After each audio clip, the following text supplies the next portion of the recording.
Multiple waves of winter weather are about to impact the eastern United States. And I'm not talking about a simple snow shower. I'm talking about a significant winter storm bringing heavy snow, dangerous ice accumulation, and life-threatening travel conditions to millions of Americans from the Great Lakes through the Northeast. This is information that could protect your family, your home, and possibly save your life. Over the next 40 minutes, I'm going to walk you through exactly what's happening with this winter storm system. We'll break down the science behind why this pattern is developing. We'll look at specific timing for your region, down to the hour in many cases. We'll discuss ice accumulation that could reach up to half an inch in some locations, leading to widespread power outages. We'll examine snowfall forecasts showing 6 to 10 inches across parts of New York, New Jersey, and Connecticut, with some areas potentially seeing even higher amounts. And critically, we'll talk about what you need to do right now to prepare your family, your home, and your vehicle. At the 2-minute 45-second mark, we're going to dive into the atmospheric mechanics creating this storm. By minute 5, you'll understand the timeline. By minute 15, you'll know exactly what to expect in your specific region. And by the time we finish, you'll have a comprehensive action plan. Let me be clear from the start. This is not about creating fear. In Proverbs 22 verse 3, Scripture tells us, "The prudent see danger and take refuge, but the simple keep going and suffer for it." This is wisdom speaking to us. God gave us the ability to see warnings and respond appropriately. That's what we're going to do together today. What we're watching right now is a winter storm system moving through the Great Lakes region, bringing a dangerous combination of snow and freezing rain. As I speak to you, ice is accumulating across parts of Wisconsin and Michigan. This ice is quite heavy at times, especially in central Michigan, near Flint and outside of Detroit. The freezing rain that's falling right now isn't just creating slick roads, it's coating power lines. It's weighing down tree branches. And in the next few hours, this is going to become a major problem. By around 9 or 10 o'clock this morning, the heaviest freezing rain will be falling near Detroit, Michigan, and the Flint area. Kalamazoo will start to wind down and actually transition to cold rain. But here's where this gets serious. Freezing rain is going to begin ramping up in Pennsylvania, where ice storm warnings are currently in effect for parts of western Pennsylvania, just east of Pittsburgh and west of State College. Now, let me explain what an ice storm warning means. The National Weather Service doesn't issue these lightly. An ice storm warning means ice accumulation of at least a quarter inch is expected. At a quarter inch of ice, you start seeing tree damage. Power lines begin to snap. Roads become skating rinks. When you get to half an inch of ice, which is what we're forecasting for portions of western and central Pennsylvania, you're looking at widespread power outages that could last for days. Some communities could lose power for a week or more. The computer models over the last 24 hours have trended toward more snow and ice. This is actually getting worse, not better. Several inches of snow are likely across the interior Northeast, with localized higher totals where the heavier bands set up. At the same time, warmer air aloft will push northward, creating a zone of freezing rain on the southern and western edges of the snow shield.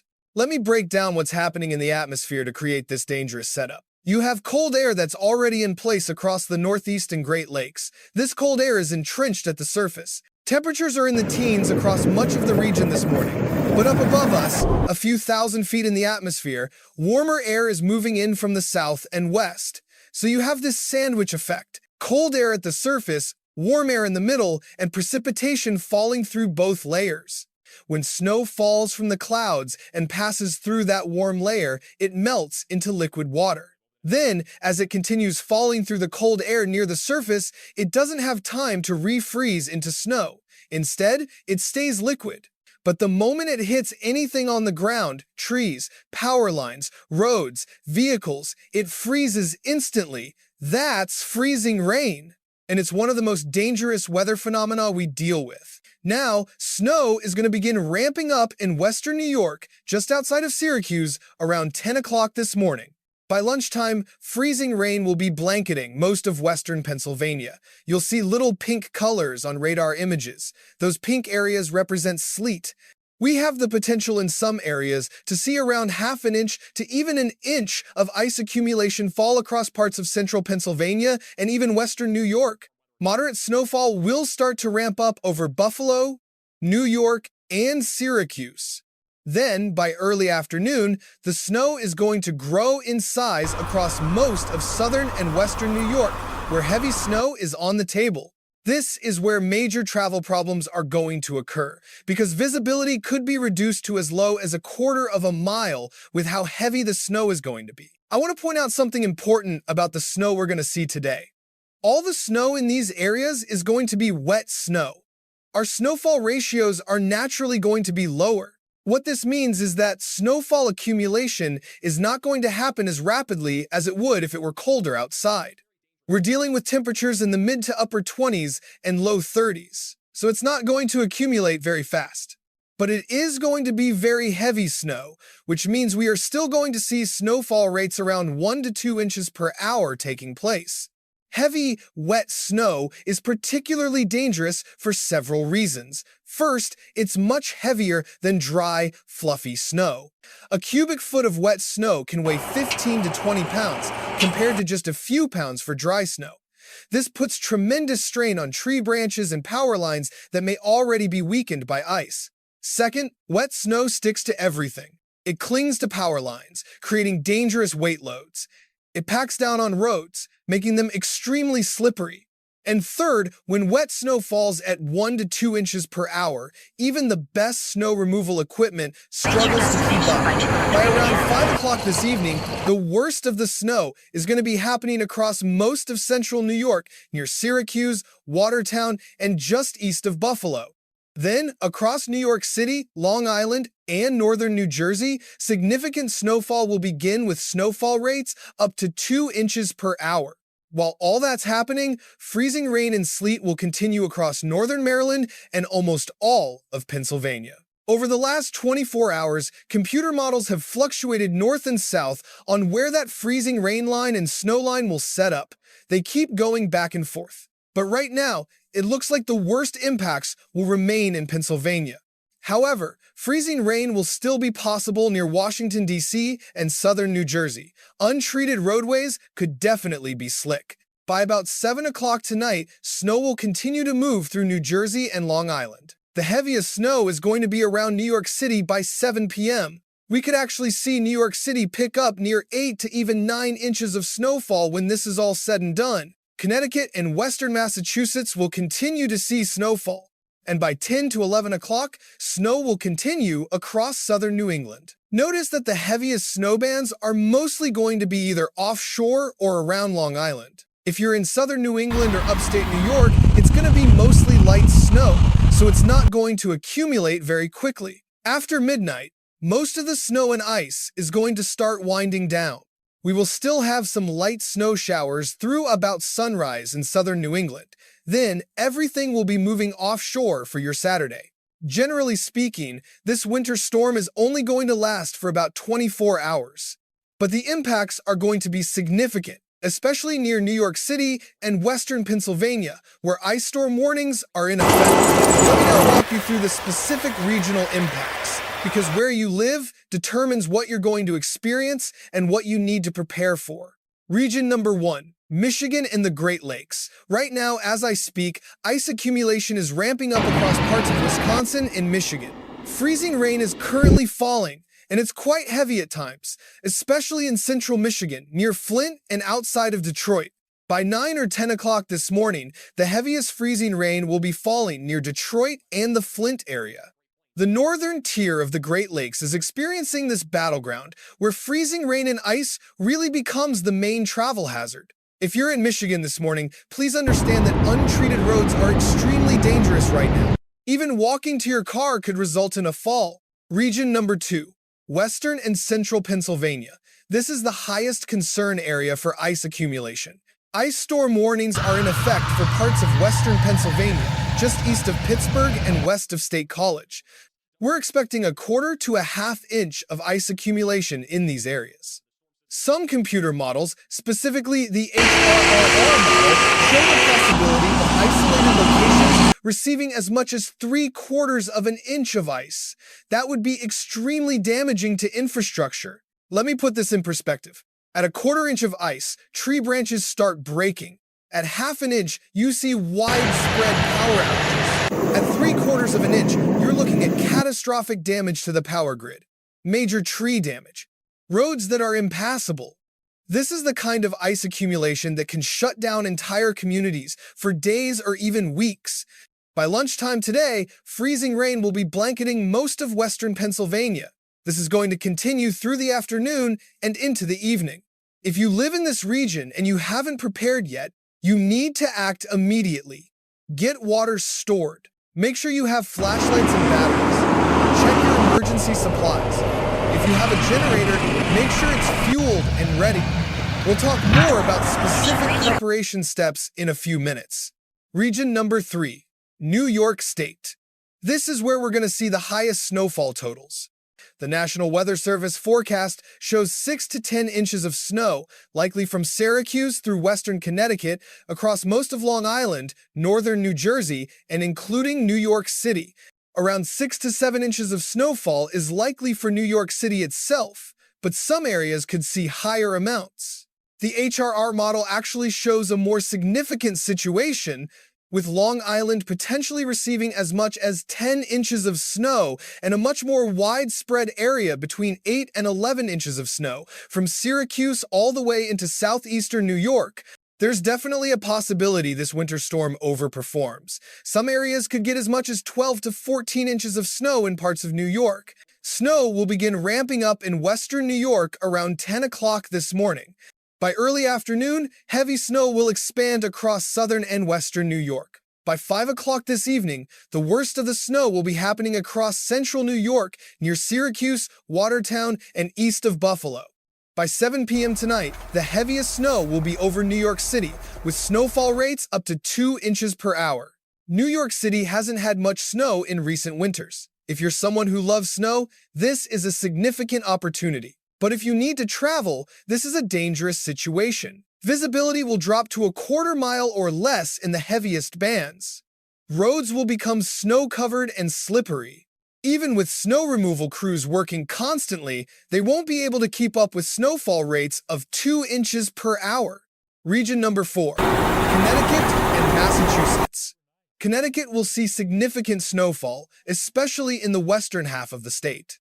A winter storm warning is in effect for western Connecticut, where 4 to 6 inches of snow is forecast, with potentially even 8 to 10 inches in some locations. As you move east toward Boston, snowfall amounts decrease. In fact, for Boston, it's just too cold and too dry to get more than a dusting of snow. Western Massachusetts will continue to see snowfall through this evening. By 10 to 11 o'clock tonight, snow will continue across southern New England, but it will be mostly light snow that won't accumulate very quickly. Region number 5, New Jersey and the Mid-Atlantic. Northern New Jersey is going to see significant snowfall, similar to New York City. 6 to 7 inches is likely. But as you move south through New Jersey, the situation changes.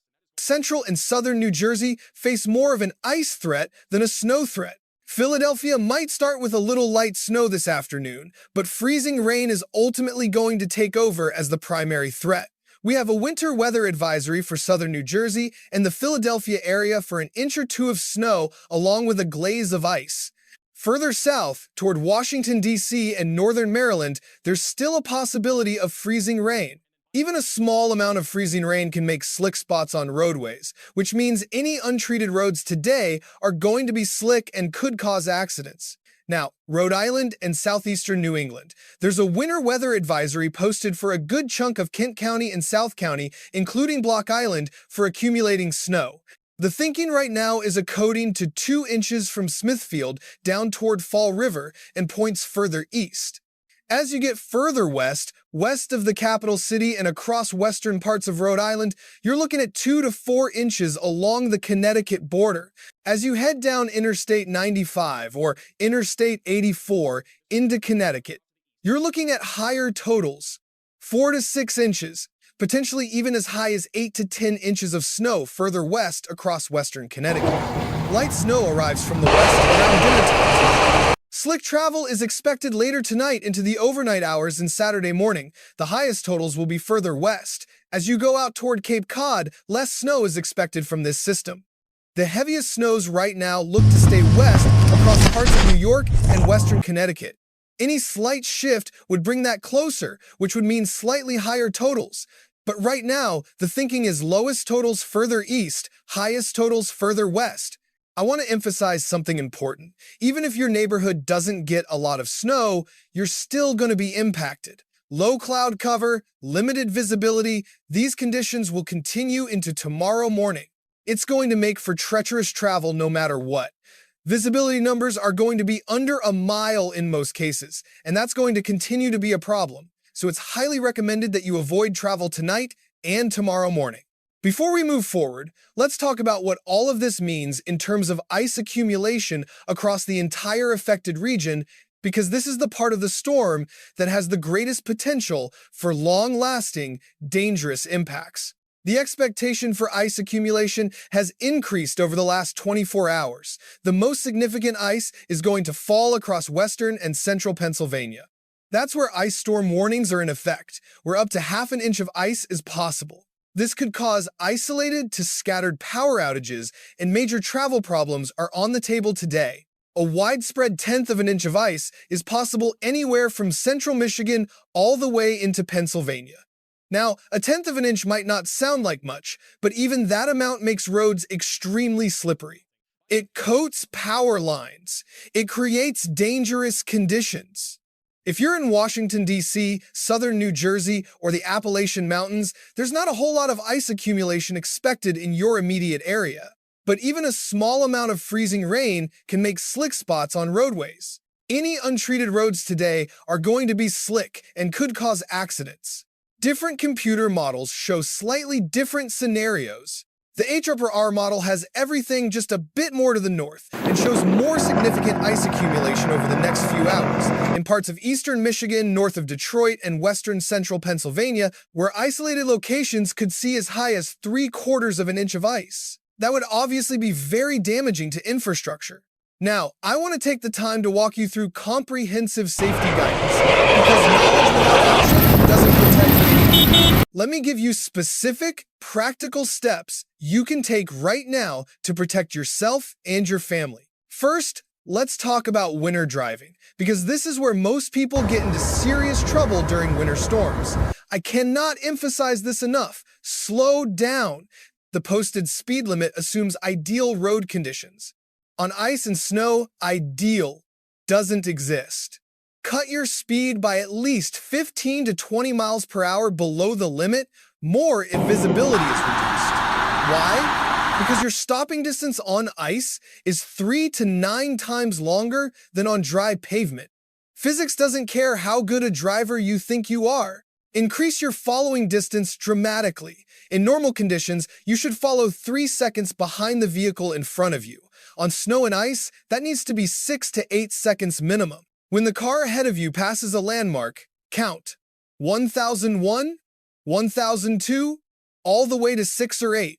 That's how far back you need to be. Make no sudden movements, no sudden braking, no sudden acceleration, no sudden steering. Everything should be slow and deliberate. When you brake, do it early and gently. When you accelerate, do it gradually. When you turn, slow down well before the turn and ease into it. If you start to slide, here's what you do. Take your foot off the gas, don't slam on the brakes, steer in the direction you want to go. This is counterintuitive for many people. If your rear end slides to the right, steer right. If it slides left, steer left. Keep your eyes where you want to go, not where you're sliding. Know when to get off the road. If visibility drops below a quarter mile, if ice is accumulating on your windshield faster than your wipers can clear it, if you see multiple accidents, pull over to a safe location and wait it out. No appointment, no meeting, no event is worth your life. Let me share a statistic that should get your attention. According to the Federal Highway Administration, over 1 million crashes occur on snowy, slushy, or icy pavement every year in the United States. These crashes result in nearly 400,000 injuries and over 1,300 deaths. Many of these could be prevented if people simply slowed down and stayed off the roads during the worst conditions. If you absolutely must travel today or tonight, here's what needs to be in your vehicle. a fully charged cell phone, and a car charger. A winter emergency kit including blankets, extra warm clothing, hat, gloves, boots, a flashlight with extra batteries, a first aid kit, high-energy, non-perishable food like granola bars and nuts, water, at least 1 gallon per person, a small shovel and ice scraper, jumper cables, road flares or reflective triangles, sand or cat litter for traction if you get stuck. Many people don't realize this, but you can survive in a stranded vehicle if you know what to do. If you get stuck, stay with your vehicle. It provides shelter and makes you more visible to rescuers. Run your engine and heater for about 10 minutes every hour to stay warm, but make absolutely sure your exhaust pipe isn't blocked by snow. Carbon monoxide poisoning kills people every winter. Crack a window slightly when running the engine. Move around inside the vehicle to maintain circulation. At night, turn on your dome light when running the engine so you're more visible to rescuers. Now let's talk about home preparation, because power outages are a very real possibility, especially in areas expecting significant ice accumulation. If you haven't already, do these things right now. Not later today, right now. Protect your pipes. Let faucets drip slightly to prevent freezing. Open cabinet doors under sinks to allow warm air to circulate around pipes. If you have pipes in an unheated garage or exterior walls, consider wrapping them with pipe insulation or even towels and duct tape. Fill your bathtub with water. If power goes out, you may lose water pressure, especially if you're on a well. That water in the tub can be used for flushing toilets and washing. Fill several clean containers with drinking water as well. Charge all your devices now. Phones, tablets, laptops, anything with a battery. If you have portable battery packs, charge those too. Gather your flashlights and candles. Know where they are. Make sure you have fresh batteries. Never leave candles unattended. More house fires occur during power outages from candles than most people realize. Check your food supplies. You want foods that don't require cooking if the power goes out. Canned goods, peanut butter, bread, crackers, dried fruit. Make sure you have a manual can opener. If you have a generator, set it up now and make sure you have fuel. Never, and I mean never, run a generator inside your home, garage, or within 20 feet of any window, door, or vent. Generators produce carbon monoxide, which is invisible and odorless and deadly. Every year, people die from carbon monoxide poisoning during power outages because they ran generators indoors. If you're on medication that requires refrigeration, have a plan. Know where the closest facility is that has power if yours goes out for an extended period. Have a communication plan with family members. If cell towers go down, you may not be able to call or text. Decide in advance where you'll meet or go if you get separated. For those with wood stoves or fireplaces, make sure you have adequate dry firewood. If you're going to use your fireplace, make sure the flue is open and you have proper ventilation. Now, let's talk about personal safety in cold weather, because this is something many people don't take seriously enough. After this storm passes, temperatures are going to drop significantly. An Arctic blast is coming, and it's going to be cold across the Ohio Valley and Northeast by Monday and Tuesday. Temperatures will be 15 to 20 degrees below average. Frostbite can occur in as little as 5 to 10 minutes when the wind chill is below zero. And we're going to see wind chills well below zero in many areas early next week. Know the signs of frostbite: numbness, tingling, stinging, white or grayish-yellow skin, unusually firm or waxy-looking skin. If you suspect frostbite, get to a warm location immediately. Don't rub the affected area. Soak it in warm, not hot water. Hypothermia is even more dangerous. Warning signs include shivering, exhaustion, confusion, fumbling hands, memory loss, slurred speech, drowsiness. If someone shows signs of hypothermia, this is a medical emergency. Call 911 immediately. Get them to a warm location. Remove wet clothing. Warm the center of their body first: chest, neck, head, and groin. Dress in layers. This is something everyone knows, but many people don't do properly. You want a moisture-wicking base layer, an insulating middle layer like fleece or down, and a waterproof, windproof outer layer. Wear a hat, because you lose significant body heat through your head. Wear gloves or mittens. Mittens are actually warmer because your fingers generate heat together. Wear warm socks and insulated boots. If you're going to be outside shoveling snow, Pace yourself. Snow shoveling is one of the leading causes of heart attacks during winter storms. It's strenuous exercise in cold weather, often done by people who aren't in good physical condition. Take frequent breaks. Lift with your legs, not your back. Push snow rather than lifting when possible. And if you have any heart condition, or if you're over 50 and not regularly active, seriously consider hiring someone else to do it. Let me share something from 2 Timothy chapter 1, verse 7. Paul writes, "For God has not given us a spirit of fear, but of power and of love and of a sound mind." I'm not trying to scare you with all this information. I'm trying to equip you. Fear paralyzes. Wisdom prepares. You have power over your situation through preparation. A sound mind recognizes danger and takes appropriate action. Now, let's look beyond this immediate storm to understand the larger weather pattern that's developing, because this isn't the only winter weather event we're going to see in the coming days. After this winter storm moves through and exits by Saturday morning, the weather pattern is not going to quiet down. More snow events are on the horizon this weekend and next week, and an Arctic blast is going to slam the door shut on the spring-like warmth we've been experiencing for Christmas. As we go into late Saturday and Sunday, a pretty large storm system is going to develop over the Ohio Valley. This storm will mostly begin as rain across the Midwest. It's not going to be particularly significant Sunday morning. But by Sunday afternoon, we could actually see some severe storms become a problem over Indiana, Ohio, and Illinois. I don't think this will be a severe weather outbreak, but there's at least a chance for isolated damaging winds, maybe some hail, perhaps a brief tornado or two. By Sunday night, we'll start to see a wintry side of this system develop over Wisconsin and the upper peninsula of Michigan, with snow on the table. Freezing rain is going to be possible in New York and even into southern New England. So if you don't see ice today, there's a possibility of ice as we go into Sunday and Monday. By late Sunday night into early Monday morning, showers and storms will continue from the deep south all the way into Pennsylvania. Heavy snow will continue across parts of Canada and Michigan and the upper peninsula of Michigan. Here's something significant. This could become a bomb cyclone as we go into Monday night. The pressure is forecast to drop from around 1,000 millibars down to about 974 millibars within about 24 hours. Let me explain what that means. A bomb cyclone is a low-pressure system that intensifies extremely rapidly. When we say bomb cyclone, we're talking about a storm whose central pressure drops at least 24 millibars in 24 hours. This storm is forecast to drop even more than that. When pressure drops that fast, the system intensifies exponentially. It's like opening a vacuum. The faster the air rushes in, the stronger the winds become.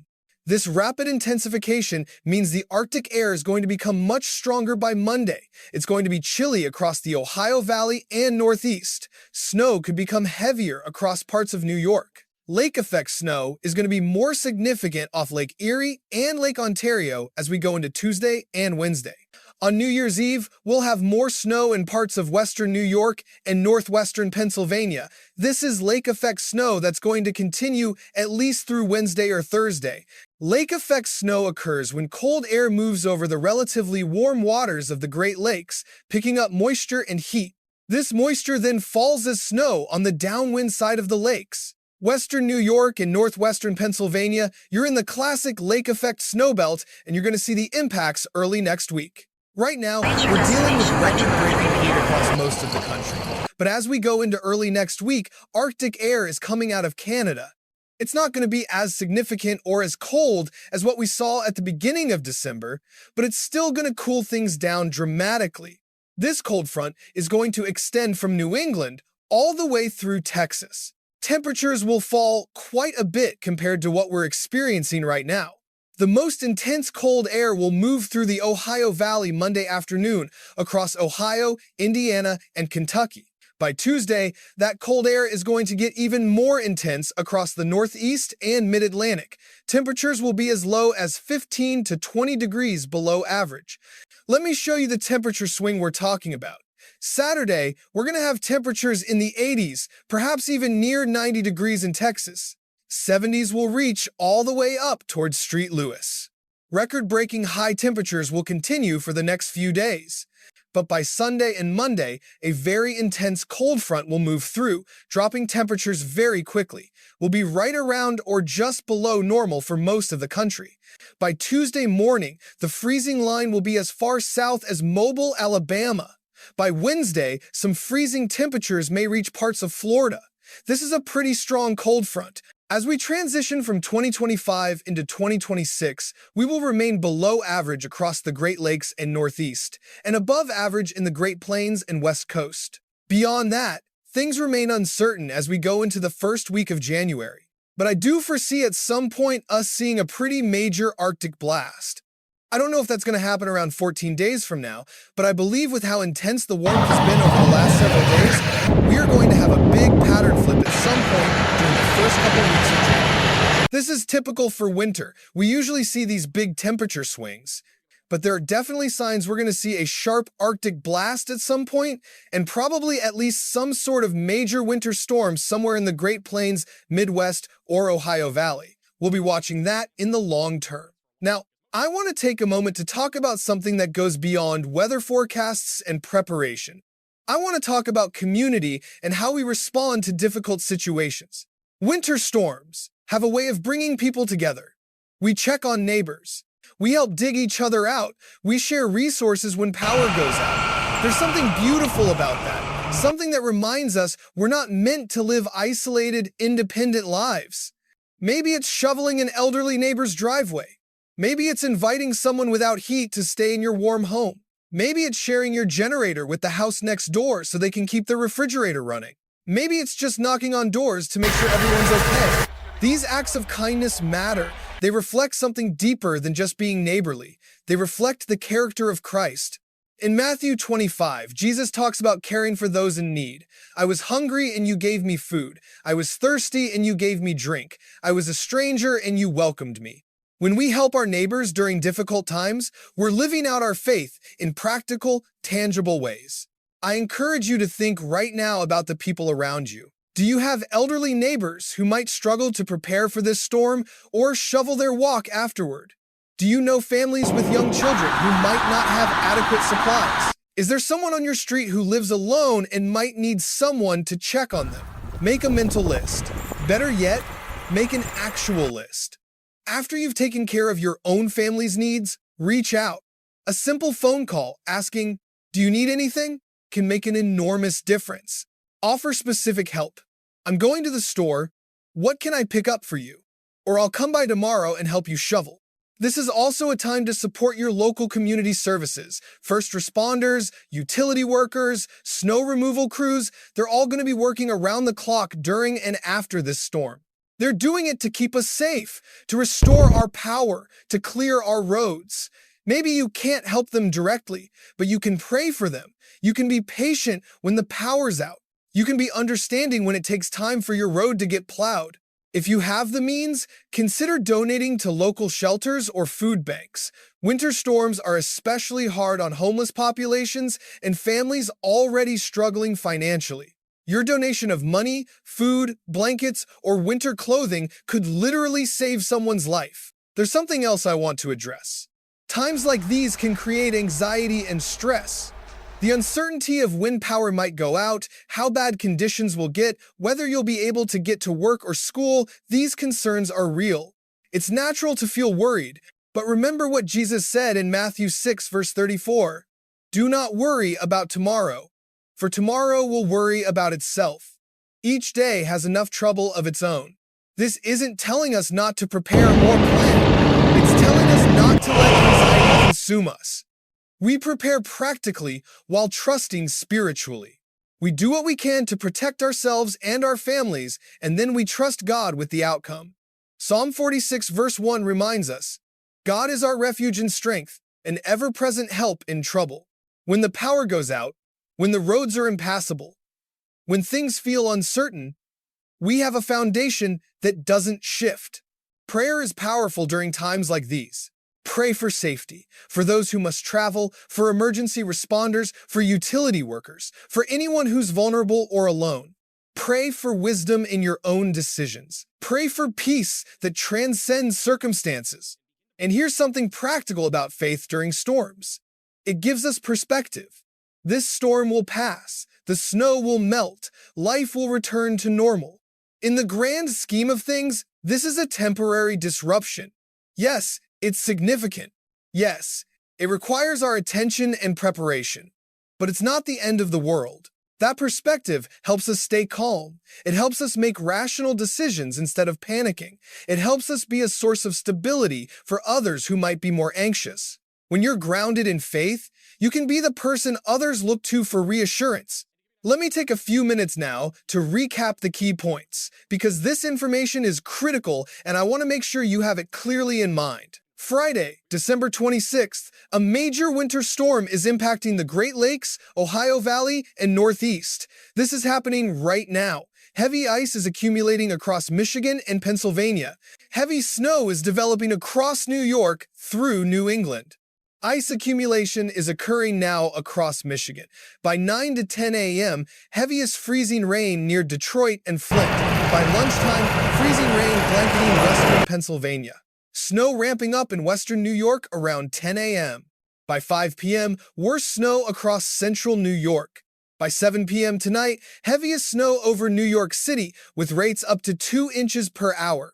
After midnight, snow and ice beginning to wind down. By Saturday morning, the system moves offshore. Ice accumulation, quarter to half inch across western and central Pennsylvania. Isolated locations could see 3/4 of an inch. Widespread 1/10 of an inch from central Michigan through Pennsylvania. Ice storm warnings in effect for western Pennsylvania. Expect scattered power outages, possibly lasting days. Tree damage, likely. Travel, extremely dangerous. Snow accumulation, New York City, 6 to 9 inches likely. Long Island, 6 to 10 inches. Syracuse through western Connecticut, 6 to 10 inches. Some areas could see 12 to 14 inches. Western Connecticut, 4 to 10 inches. Rhode Island, coating to 4 inches, highest west. Philadelphia area, mostly ice with 1 to 2 inches snow. Boston, just a dusting due to cold, dry air. Travel. Avoid all non-essential travel today through Saturday morning. If you must travel, slow down dramatically, increase following distance to 6 to 8 seconds, make no sudden movements. Have emergency supplies in vehicle. Know when to pull over and wait it out. Beyond this storm, another system Sunday into Monday with potential for more freezing rain and snow. Possible bomb cyclone Monday night. Pressure dropping to 974 millibars. Arctic blast arriving by Monday and Tuesday. Temperatures 15 to 20 degrees below average. Lake effect snow Tuesday through Thursday. Cold pattern continuing through early January. Action items by priority. 1. If you haven't already, get emergency supplies now. Water, food, flashlights, batteries, first aid kit. 2. Protect your pipes. Let faucets drip, open cabinet doors. 3. Charge all devices and portable battery packs. 4. Fill bathtub with water. 5. Check on elderly neighbors and anyone who might need help. 6. If you have a generator, set it up safely outside. 7. Avoid travel unless absolutely necessary.